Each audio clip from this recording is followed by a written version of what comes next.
La carta a los Gálatas es una carta del apóstol Pablo que dirige a una comunidad especialmente gentil, o sea, personas que no eran judías y que el apóstol Pablo les predicó el evangelio y ellos creyeron en el Señor Jesucristo, depositaron plenamente su confianza en Él para salvación.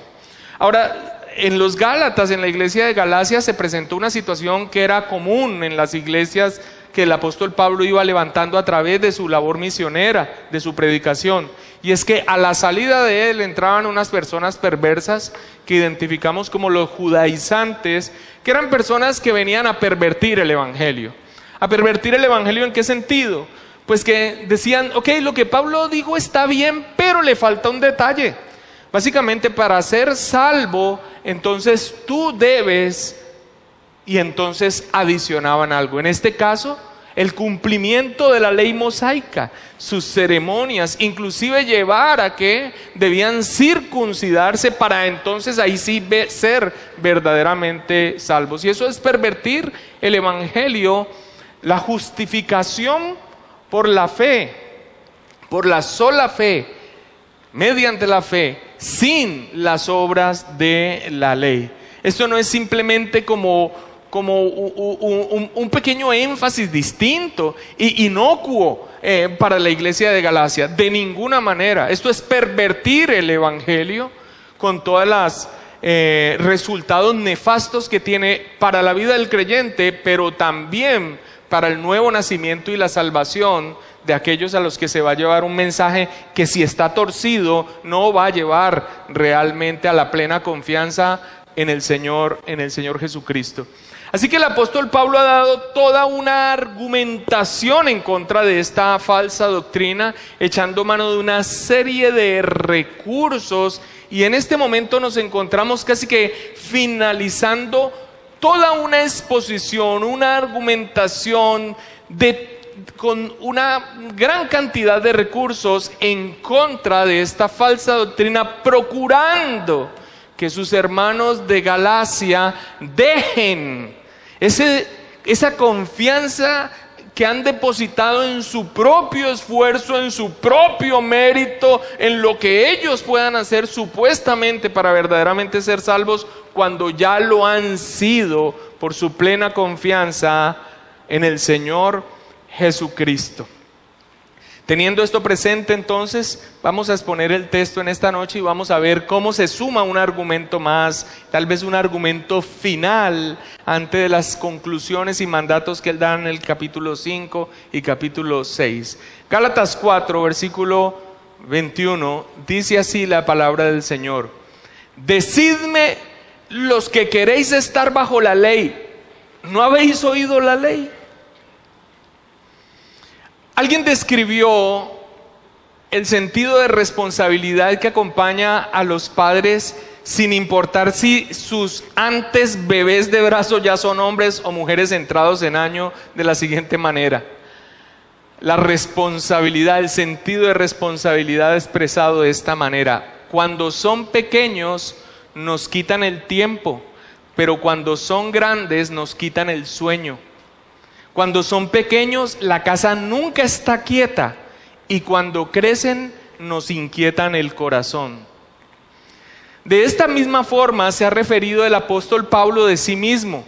Se ha referido de él mismo como teniendo un amor paternal, incluso un amor maternal que sufre al ver el torpe camino por el que se han extraviado los creyentes en Galacia.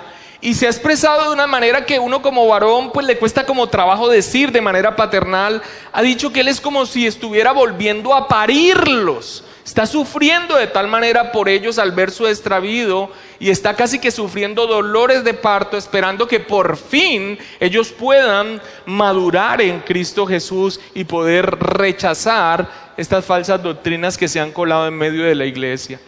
Habiendo sido salvos por gracia, los Gálatas, mediante la sola fe en el Señor Jesucristo, sin las obras de la ley, ese es el tema de los Gálatas. Ahora sus pies se estaban deslizando a la esclavitud, que significaba y que significa depender del cumplimiento, de la observancia de normas externas o incluso de la misma ley mosaica para supuestamente ser aprobados por Dios para salvación. Hermanos, el Evangelio, las buenas nuevas de salvación en Cristo no admiten modificación alguna.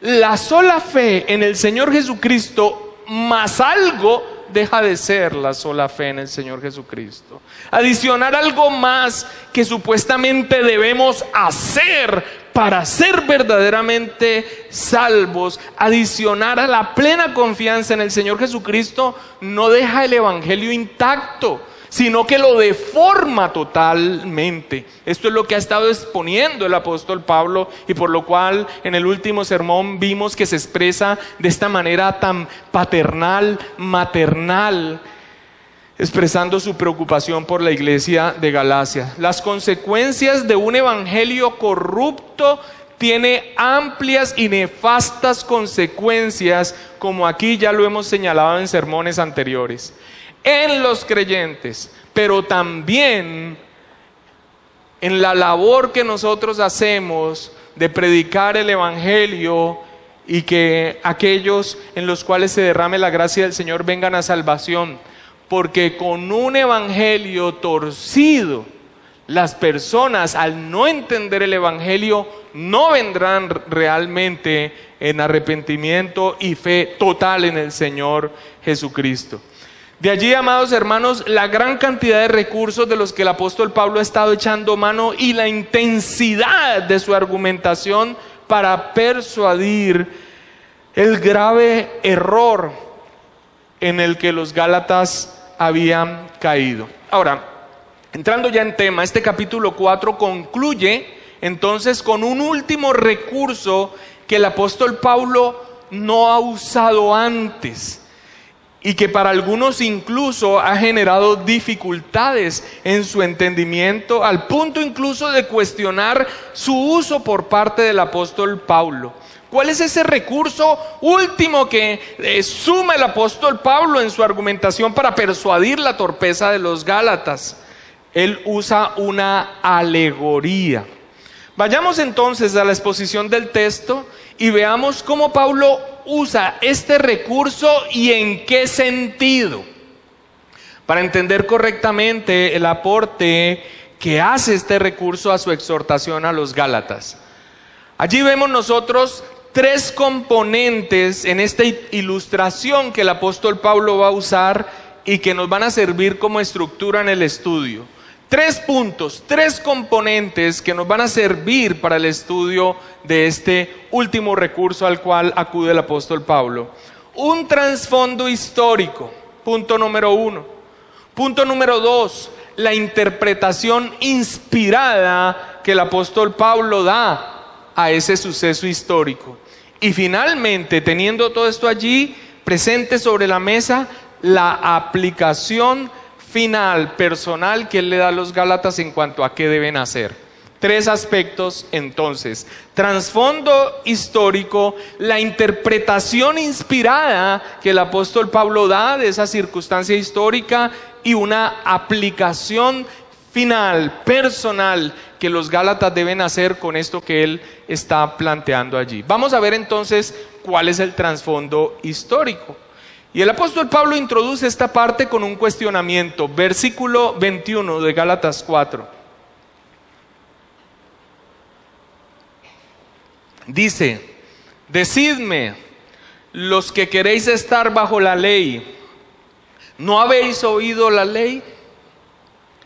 Ahora, ya que los judaizantes han apelado a la ley, pues Pablo les va a llevar una vez más a la ley.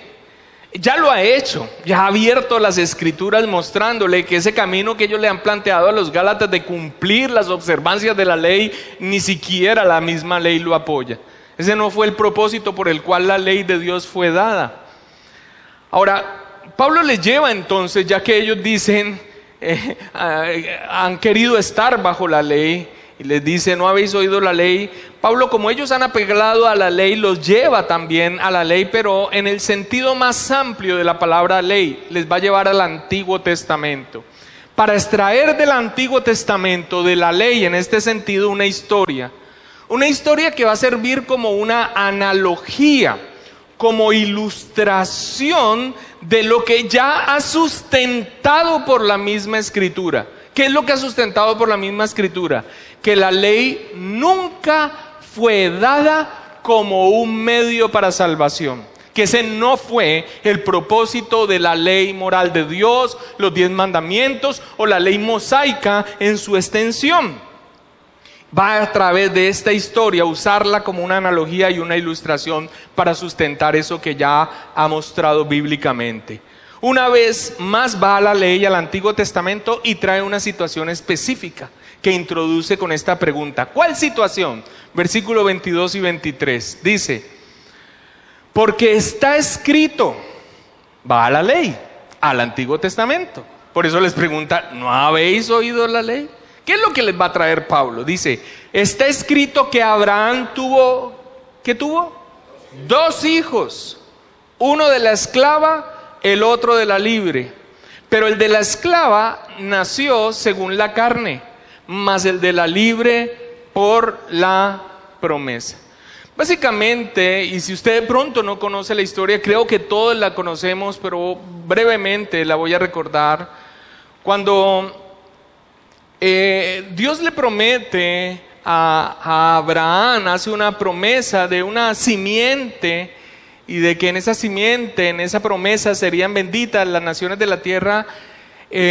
Abraham espera entonces un hijo en su descendencia, pero va pasando el tiempo y se desesperan, y por sugerencia de su esposa hace algo que era común en los pueblos en ese momento, y era que toma a su esclava Agar para tener entonces un hijo con ella.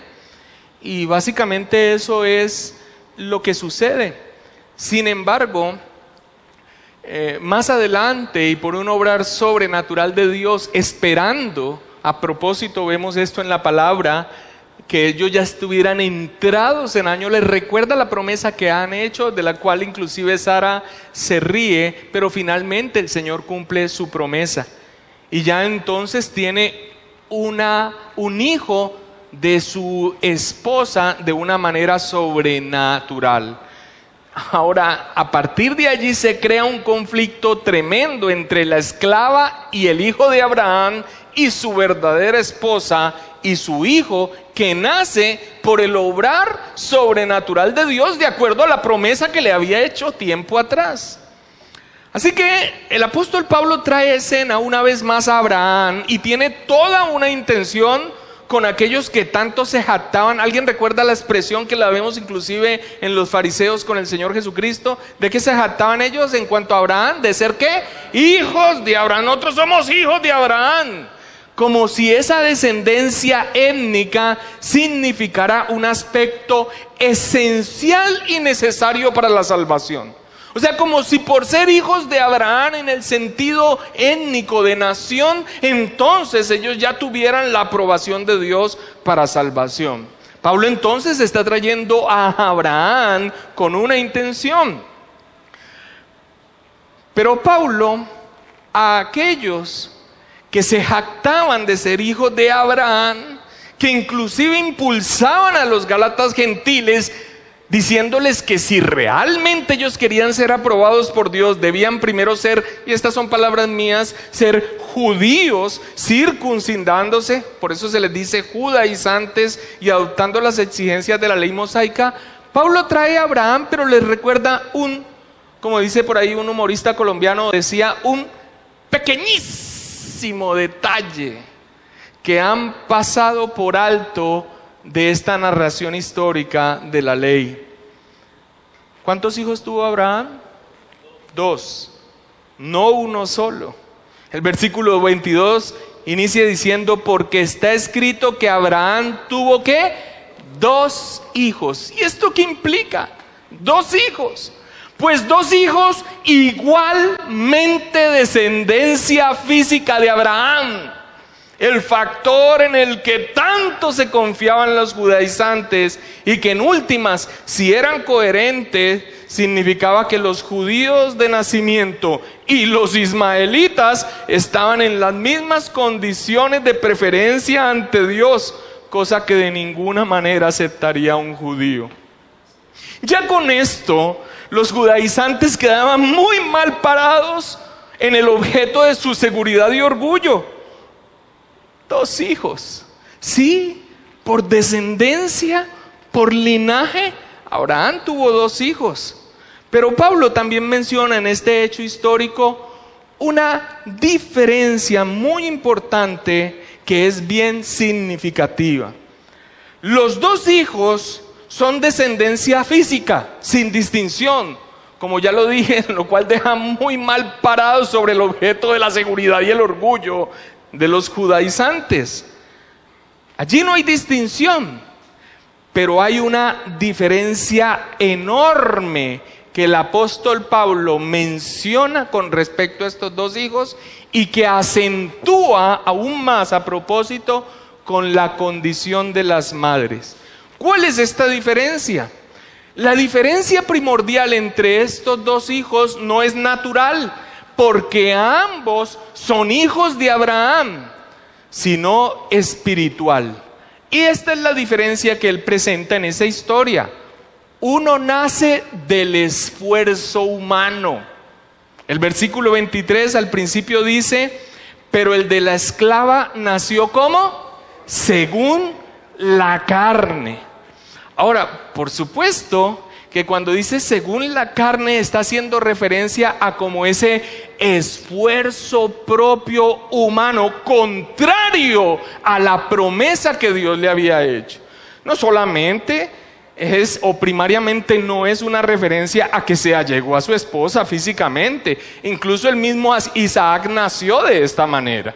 Siendo ya ellos ancianos, pues obviamente tuvieron relaciones íntimas y de manera sobrenatural fue concebido Isaac.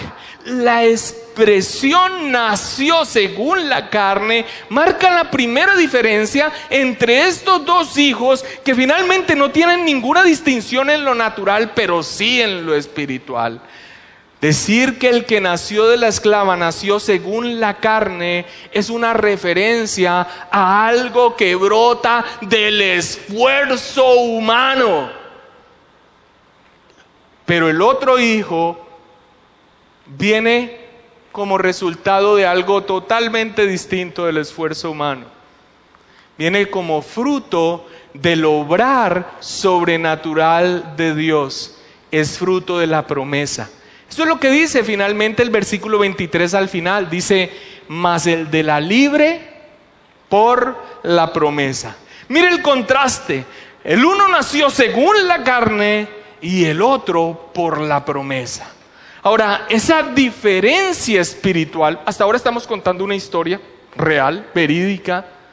Esa diferencia espiritual se acentúa cuando Pablo menciona que el hijo que brota del esfuerzo humano es de la esclava. Y el hijo que brota del obrar de Dios por su promesa es de la libre. Hermanos, no se requiere ser muy perspicaces para entender cuál es la intención de Pablo al traer este trasfondo histórico de la vida de Abraham, que suma a toda su defensa doctrinal de la justificación por la sola fe frente al legalismo de los judaizantes. 1. ¿Qué pretende el apóstol Pablo trayendo este trasfondo histórico, esta situación histórica real? Número 1, desmontar toda presunción y falsa seguridad en una descendencia física como factor determinante para la salvación. Ese es un hecho real. 2 hijos tuvo. Pero los judíos no iban a aceptar este asunto. Así que los deja muy mal parados. Pero el segundo aspecto es que a través de esta situación histórica ilustra el contraste entre los que se someten a la esclavitud al depender del inútil esfuerzo humano. ¿De qué estamos hablando? De la salvación. Nosotros no podemos sacar de escena que él está trayendo un ejemplo, pero ¿cuál es el tema que está tratando? ¿Qué es lo que él está defendiendo? ¿Qué es lo que él está señalando como el error? La perversión del evangelio.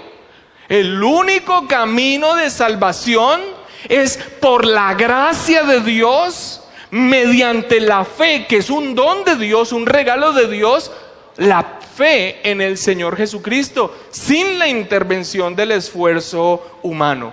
Cuando él trae esta situación histórica, entonces él está ilustrando el contraste entre los que se someten a esa esclavitud de depender del inútil esfuerzo humano y quienes vienen a libertad por la fe en la promesa que es Cristo. Ahora, esta situación real, histórica, es interpretada por Pablo dándole un significado espiritual. Segunda parte, entonces, vamos a entrar a la interpretación inspirada de ese suceso histórico, que a simple lectura ya puede ver uno que tiene una intencionalidad. Gálatas 4, 24 hasta el 27 dice, lo cual, hablando de qué, de lo que acaba de narrar. ¿Qué acaba de narrar? Que Abraham tuvo ¿qué? 2 hijos, que uno, el de la esclava, es según la carne, que el otro, el de la libre, es por la promesa. Y entonces, con respecto a ese hecho histórico, dice, lo cual es una alegoría, pues estas mujeres son los 2 pactos. El uno proviene del monte Sinaí, el cual da hijos para esclavitud. Este es Agar, porque Agar es el monte Sinaí en Arabia y corresponde a la Jerusalén actual, pues esta, junto con sus hijos, está en esclavitud. Mas la Jerusalén de arriba, la cual es madre de todos nosotros, es libre, porque está escrito, regocíjate, oh estéril, tú que no das a luz, prorrumpe en júbilo y clama, tú que no tienes dolores de parto, porque más son los hijos de la desolada que de la que tiene marido. Ahora, ¿qué hace Pablo? Pablo inmediatamente después de citar el evento histórico con una intencionalidad, dice, iniciando el versículo 24, lo cual es una alegoría. Y aquí, hermanos, es donde radica la dificultad para muchos de este texto. Una alegoría es una metáfora que tiene un significado más alto que el literal. Siendo estrictamente precisos en lo que es una alegoría es una historia ficticia o imaginaria que tiene un significado oculto que en últimas es el verdadero significado. Lo que la historia dice de manera directa no es lo verdaderamente importante, sino su significado velado, pero que después se revela cuál es realmente superior. Eso es una alegoría, y aquí es donde muchos ven un problema, porque una interpretación alegórica de un hecho real, histórico, puede resultar en cualquier conclusión al amaño de la imaginación del que interpreta, minimizando o descartando el hecho real como un hecho histórico. ¿Cómo así, Pablo? ¿Cómo así que las 2 mujeres son las promesas, los pactos? ¿Cómo así, Pablo, que Agar es el monte Sinaí? ¿Y cómo así, Pablo, que Agar es el monte Sinaí que produce esclavos y es el que corresponde a Jerusalén, en donde vive ella y los hijos de ella que finalmente están en esclavitud? O sea, ¿de dónde sacaste esto, Pablo? ¿Cuándo llegaste a esa interpretación en una situación de Abraham con los 2 hijos que tuvo, con una esclava y finalmente con su esposa? Es real este asunto de que este suceso en la vida de Abraham finalmente son los dos pactos y este resultado que acabas de dar, Pablo? Esta es la dificultad que muchos tienen de tomar un hecho del que ninguno de nosotros podría haber sacado esa conclusión. Para el momento en que se dio la Reforma Protestante, lo común a la hora de interpretar un texto bíblico era darle hasta 4 significados distintos al mismo texto. Esto era lo que se conocía como la cuádriga medieval. Al mismo texto se le daba una interpretación literal, lo que decía a mera lectura. También había que sacarle una interpretación moral, lo que en comportamiento tenía que decirnos a nosotros. También le sacaban otra enseñanza o interpretación alegórica, que básicamente era un hecho común o un hecho que se veía normalmente, se espiritualizaba dándole una enseñanza. Y la cuarta manera de interpretar el mismo texto era anagógicamente, que era hacer un paralelo con el mundo celestial. Según R.C. Sproul, Martín Lutero fue el primero en enfatizar la importancia del sentido literal del texto bíblico, o sea, dar un sentido natural interpretando el texto como lo que es literatura y no 4 interpretaciones distintas. Yo podría sacar entonces de manera alegórica que cuando la burra de Balaán habló, significa entonces que nosotros, por muy bestias que somos, tenemos que abrir nuestras bocas en prevención a los demás. Ahora, yo no creo que yo necesite ejemplificar mucho, porque resulta que los púlpitos hoy en día están llenos de ese tipo de interpretaciones fantásticas que uno dice, ¿de dónde lo sacó, por Dios? Un texto sí tiene varias aplicaciones, pero una sola interpretación. No os unáis en yugo desigual. Tiene varias aplicaciones. Para formar una familia, para no unirse en una asociación de intimidad con los impíos o en un negocio, para no dejarnos permear por aquellos que son distintos a nosotros y a los cuales nosotros no pertenecemos, pero la interpretación es la misma. Así que muchos generan una resistencia con esta interpretación alegórica, porque dicen, ¿de dónde sacó Pablo que las 2 mujeres son los 2 pactos y todo lo que él ha expresado?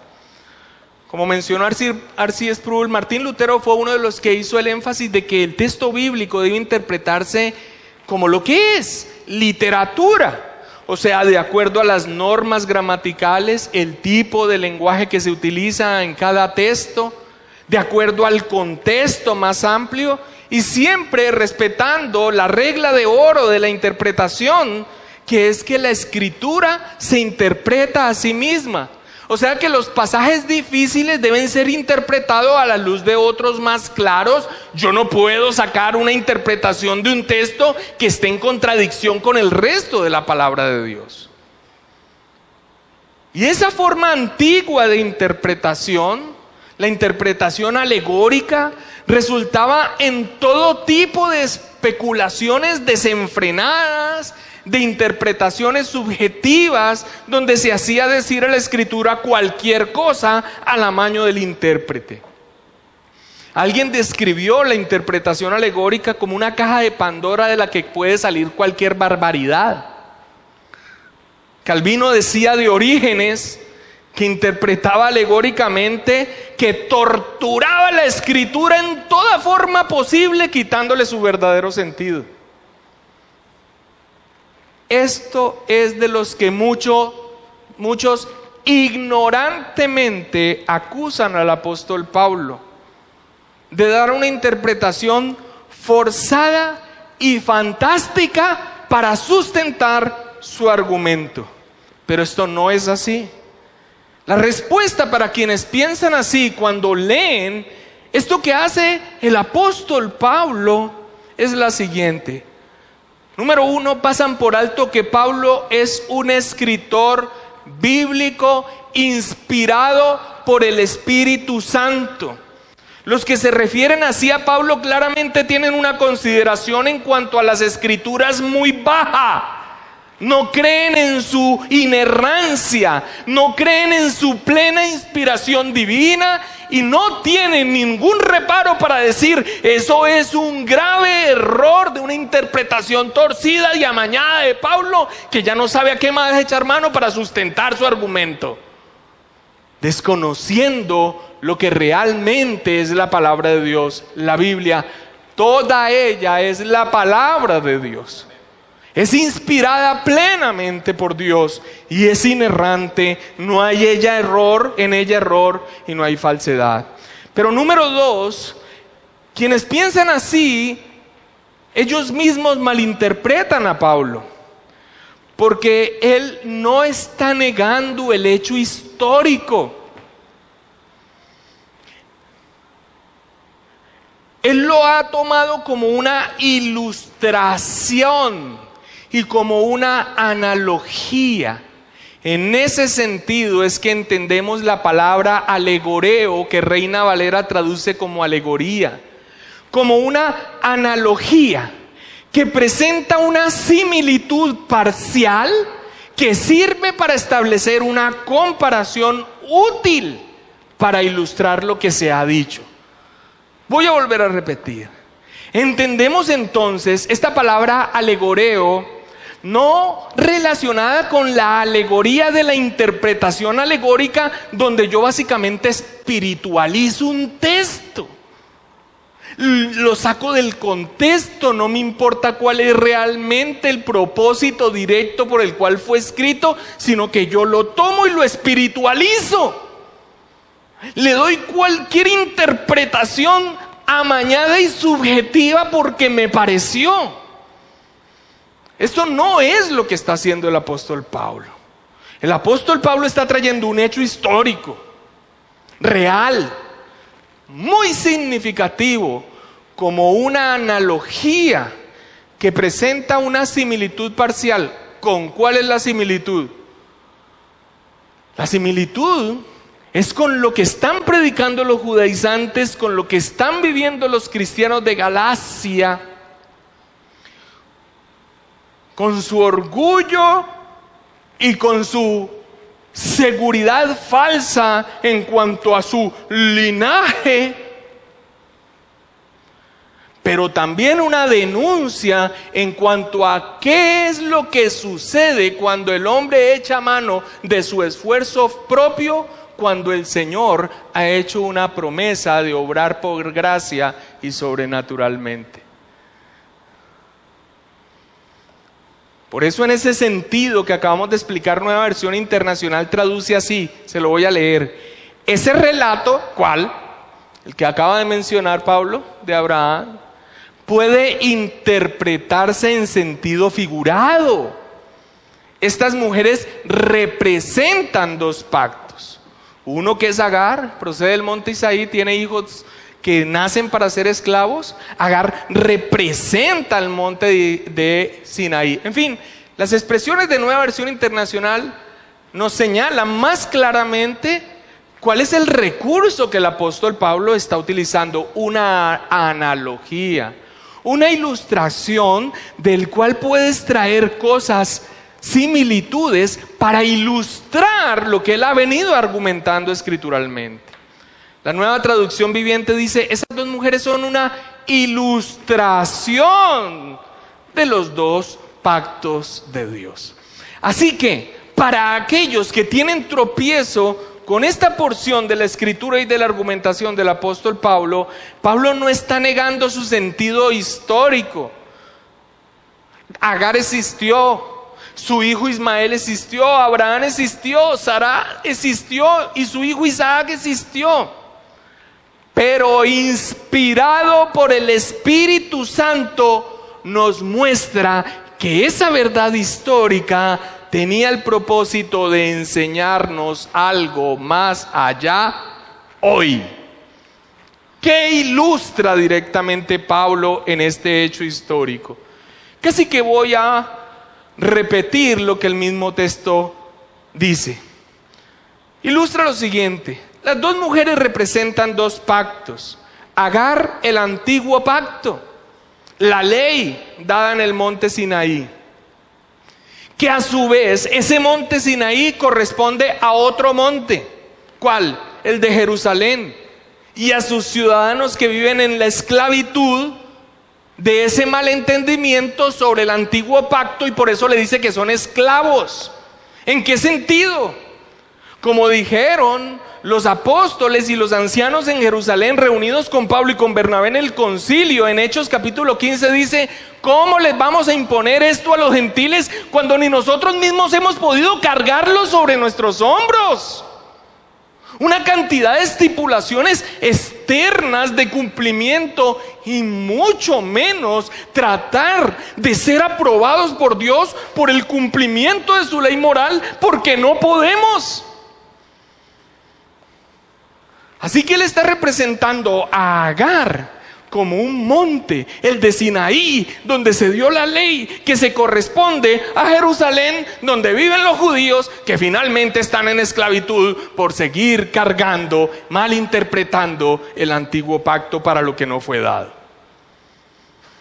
La otra mujer es obviamente Sara, estéril, que corresponde a otra Jerusalén. ¿Cuál? Celestial. O sea, básicamente las cosas de Dios. Y quien por la obra sobrenatural de Dios y por la promesa de Dios y por su obrar sobrenatural tiene más hijos. Los Gálatas y Pablo mismo son hijos de esa mujer. Los Gálatas y Pablo mismo son hijos de ese pacto, de ese mejor pacto por la promesa en Cristo Jesús. Ellos nacieron no por esfuerzo humano. Ellos nacieron por el obrar sobrenatural y providencial de Dios, gracias a la promesa que es Cristo Jesús. Yo creo que sin dificultad entonces nosotros podemos ver este recurso que utiliza el apóstol Pablo de una historia muy diciente y la realidad que se estaba viviendo con la doctrina de los judaizantes frente al verdadero evangelio. William Hendrickson comenta al respecto: es en ese sentido que Pablo dice que este tipo de cosas son una alegoría. La lección que se saca de este relato es tan natural como sacar la nuez de su cáscara. Pensando en esta interpretación, podemos entender que Pablo tenía toda la razón al decir: decidme los que están bajo la ley, ¿no oíste la ley? Con lo cual quería decir que la lección implícita en este incidente era tan obvia que cualquiera que escuchara atentamente la narración debería entender el significado más profundo de forma inmediata. Ahora, ¿cuál es esa lección obvia que ante la simple narración se debería entender? Pablo entonces ha presentado un trasfondo histórico. Pablo ha hecho una interpretación inspirada de ese hecho histórico, tomándolo como una analogía. Y ahora pasa a la aplicación de esta lección que nos deja esta ilustración y la analogía inspirada que ha hecho Pablo. Pasa a la aplicación personal. Permítanles preguntarles algo en esta tercera y parte final del sermón. ¿Ustedes saben qué sucedió cuando nació Isaac? ¿Qué actitud tomó Ismael? ¿Alguien sabe más o menos la historia? Sí, dice: creció el niño, hablando de Isaac, fue destetado, e hizo Abraham gran banquete el día que fue destetado Isaac. Y vio Sara que el hijo de Agar, la egipcia, el cual ésta le había dado a luz a Abraham, se burlaba de su hijo Isaac. Además de esto, la Escritura también nos señala cuál era la actitud que tenía Agar con respecto a Sara. Dice, él se llegó, hablando de Abraham, él se llegó a Agar, o sea, tuvo relaciones íntimas con ella, la cual concibió, y cuando vio que había concebido, miraba con desprecio a su señora. Entonces Sarai dijo a Abraham, mi afrenta sea sobre mí, yo te di mi sierva por mujer, y viéndose encinta, me mira con desprecio. Juzgue Jehová entre tú y yo. El paralelo, la analogía de esta historia y el conflicto entre los cristianos verdaderos y los judaizantes resulta evidente. El apóstol Pablo lo dice de manera literal, versículo 28. Mira la aplicación personal y mira cómo la analogía entre la historia que acaba de contar y el conflicto entre los verdaderos cristianos y los judaizantes es evidente. Versículo 28 dice, así que hermanos, nosotros somos como Isaac. ¿Somos hijos de qué? De la promesa. Pero como entonces el que había nacido según la carne, ¿qué hacía? Perseguía al que había nacido según el Espíritu, así también ahora. Los cristianos, aquellos que habían creído en el Evangelio, en aquel que es la promesa, nuestro Señor Jesucristo, aquellos que nacieron no por voluntad de varón ni por voluntad de carne, sino por el Espíritu de Dios, por el obrar sobrenatural de Dios, los Gálatas y el mismo Pablo ahora estaban siendo perseguidos por aquellos que habían puesto sus esperanzas en sus propios esfuerzos, los judaizantes. ¿Logra ver usted el paralelo de la analogía? Si logra usted ver el paralelo de la analogía, tiene todos los elementos entonces para el resultado. ¿Qué hacemos? ¿Qué debemos hacer? ¿Qué indica la historia bíblica que ha traído a memoria Pablo en cuanto a entendemos el paralelo? ¿Entendemos la analogía y lo que estamos viviendo? ¿Podemos ver los puntos coincidentes? ¿Qué debemos hacer? Pista. ¿Qué se hizo en la historia de la que se acaba de contar? ¿Qué se hizo? ¿Qué se hizo, Alejandro? Bueno, ya que están un poco tímidos, que nos lo diga Pablo mismo en el versículo 30, dice, mas, ¿qué dice la Escritura? Echa fuera a la esclava y a su hijo, porque no heredará el hijo de la esclava con el hijo de la libre. De manera, hermanos, que no somos hijos de la esclava, sino de la libre. La ley, como la malinterpretan los judaizantes, y la gracia no pueden coexistir juntas en el mismo lugar. E insisto, la ley como la malinterpretan los judaizantes y la gracia no pueden coexistir juntas en el mismo lugar. ¿Qué tenemos que hacer?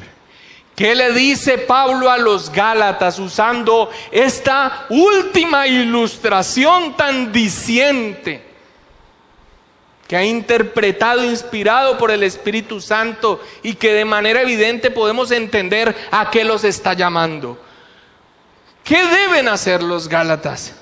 Hermanos, la herencia celestial no es para los burladores, ni para los perseguidores, ni para los que nos perturban con un falso evangelio.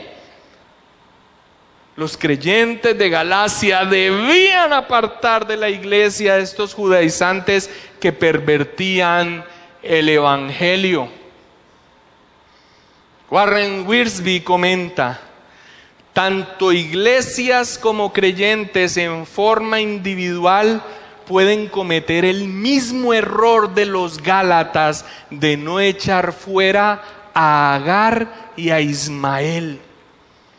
Cuando los creyentes invitan a Agar y a Ismael a vivir con Sara e Isaac, están invitando a los problemas. Amados hermanos, esta ilustración que para algunos ha sido tropiezo, creo que es evidente para cada uno de nosotros. Aún en un suceso histórico, nosotros debemos ser vigilantes en nuestra vida como creyentes y en nuestra iglesia a no admitir de ninguna manera todo aquello que perturbe la obra de gracia que el Señor ha derramado sobre nosotros. No hay tal cosa como que una persona legalista de alguna manera aporta cierto celo para la vida de la iglesia. No, amados hermanos, la santidad de la iglesia no brota de esfuerzos externos de cumplir esto o cumplir aquello, cuando en el fondo no se tiene la convicción. En este tiempo de hoy, donde se busca ser tan correcto políticamente, el mandato a echar fuera a lo que representa al legalismo pareciera despiadado. Pareciera falto de amor.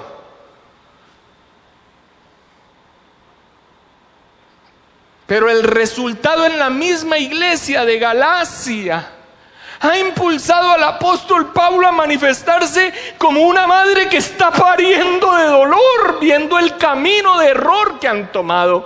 Hermanos, la perversión del evangelio no es algo inocuo, no es algo simple, no es el evangelio y un adicional. Es un tropiezo para la vida del verdadero creyente y es una puerta cerrada para nuevas conversiones. No hay nuevas conversiones con un falso evangelio. No hay verdaderas conversiones con un evangelio errado que le dice a la gente que tiene que ser buena y que tiene que obedecer para ser salvo. Jamás lo podrán hacer. Y tienen caminos y todos ellos son terribles. Ponerse la máscara de impoluto, porque en el fondo siempre encontrarán en lo profundo que han pecado.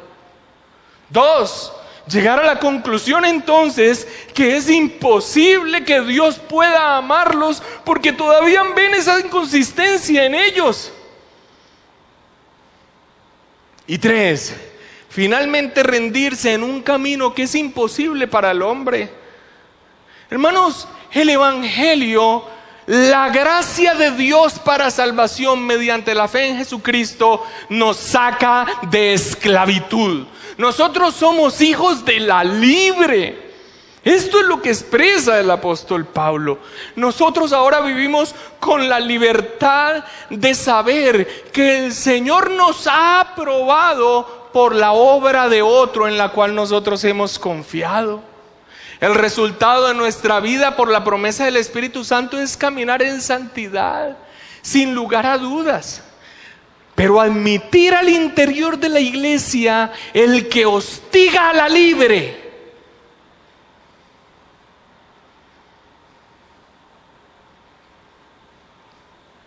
es una invitación a los problemas, como dice Warren Wiersbe. Esto es algo común entre los pastores que gobiernan esta iglesia.